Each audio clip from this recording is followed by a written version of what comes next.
रियासती गुजर रात क़ौमी शाहराह ते मोटरसाइकिल सवार खे पोयां खां तेज़ रफ़्तार मुसाफ़िर बस जो ज़ोरदार टक्कर लॻण सबबि हादसे जो ज़ख़्मी पीड़ितन जयंदल भट्टी इलाज दौरान नवाबशाह अस्पताल में फ़ौत थी वियो। फ़ौती पीड़ितन जो मढ़ एम्बुलेंस ज़रिए ॻोठु आंदो वियो।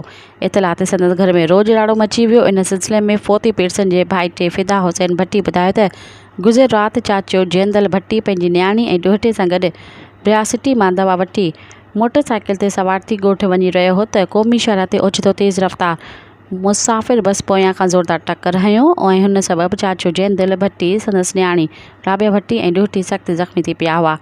जॾहिं त पीड़ितन खे नाज़ुक हालत में नवाबशाह अस्पताल रेफर कयो वियो, जिते हुन जो इलाज दौरान दम धणी हवाले कयो।